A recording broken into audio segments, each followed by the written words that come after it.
भगवान ने हमको मानव देह भगवत प्राप्ति के लिए दिया है, लेकिन माया के अज्ञान के कारण हमने एक बड़ी गलती ये कर दी कि अपने को आत्मा होते हुए शरीर मान लिया।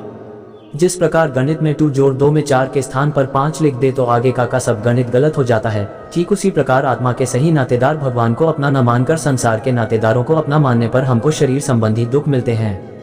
हम ये माने हुए हैं कि हम शरीर हैं और जिनको इस जन्म में हम नातेदार कहते हैं, उनमें आसक्ति होने के कारण अगले जन्म में वे ही हमारे नातेदार बनेंगे और ये नाटक अनादिकाल से अनंत बार से होता चला आ रहा है। भगवान की बहुत कृपा है कि वे पूर्व जन्म का भूला देते हैं, अन्यथा संसार में सर्वत्र लड़ाई झगड़ा शुरू हो जाए।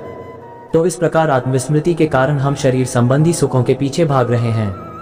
हम ये जानते हैं कि हम सुखी नहीं हैं, नाना प्रकार के तनाव जीवन में पाले हुए हैं, किंतु हम ये नहीं जानते कि दूसरे भी सुखी नहीं हैं।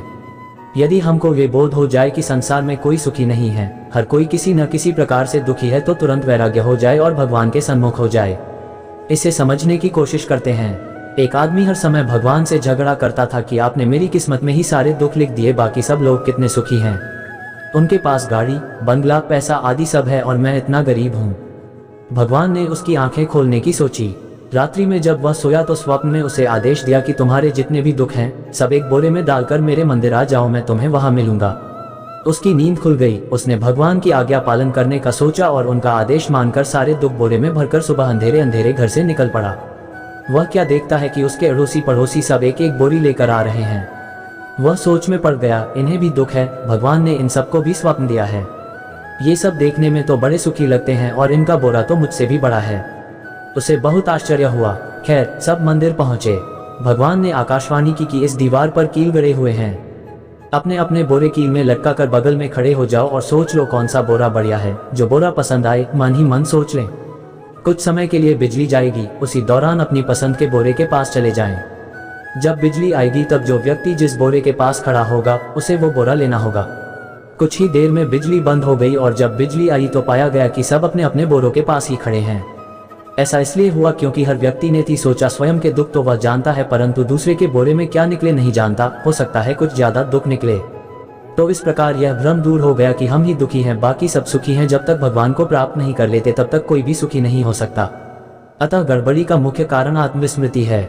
ये गड़बड़ी तब ठीक होगी जब हम निश्चय करेंगे कि मैं शरीर नहीं आत्मा हूं, तब आत्मा के सुख के लिए प्रयत्न करेंगे। हम चूने के पानी को मत रहे हैं और मक्खन निकलने की आशा कर रहे हैं, इस बात से अनजान है कि मक्खन तो दूध दही से निकलता है। हम गलत जगह कोशिश कर रहे हैं। लेकिन मानव देह का महत्व समझते हुए अब भगवान को पाने के लिए तीव्र प्रयत्न करना होगा।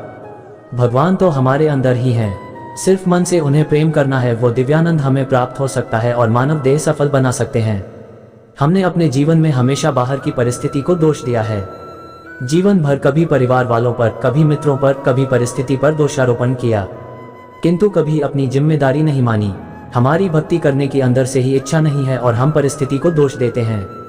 कोई भी परिस्थिति हमको बुरा कार्य करने को प्रेरित या पापात्मा नहीं बनाती है, बल्कि पाप करने की मंशा हमको पापात्मा बनाती है। परिस्थिति हमको बनाती नहीं है, वह हमारी आंतरिक इच्छाओं को व्यक्त करने का अवसर देती है।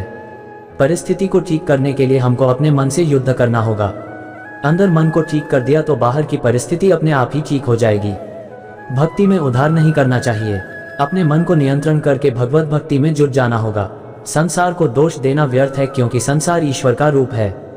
ईश उपनिषद के प्रथम मंत्र के अनुसार भगवान ने संसार बनाया ऐसा नहीं है, वरन भगवान ही संसार बन गए। जैसे मकड़ी अपना जाल बनाने के लिए धागा अपने अंदर से निकलती है, अर्थात मकड़ी स्वयं धागा बन जाती है। वैदिक फिलॉसफी के अनुसार भगवान ही संसार के निमित्त एवं उपादान के कारण है। भगवान ने संसार बनाया और तत्व भी वे ही बन गए। संसार भगवान का ही रूप है। भगवान का रूप होने के कारण इस संसार में कोई त्रुटि नहीं है। संसार बिल्कुल ठीक ठीक बनाया गया है इस लक्ष्य से कि जीवन आदिकाल से मायाधीन है, दुख पा रहा है तो ठीक ठीक उन्नति करके मायातीत हो जाए। परंतु लोग प्रश्न करते हैं कि यदि संसार भगवान का बनाया हुआ त्रुटि रहित है तो फिर मनुष्य को दुख क्यों है, तरह तरह की बीमारियां क्यों हैं। हमारे जीवन में कष्ट और दुख की परिस्थिति इसलिए आती है कि हम उसका सामना करते हुए अपनी उन्नति करें और जीवन में सफल बने। ये समझे रहे कि जीवन में सफलता चालाकी से नहीं मिलती, बल्कि सहनशीलता, नम्रता, निष्ठा, कर्मठता, स्वच्छता और अपने अंदर का साहस बढ़ाने से मिलती है।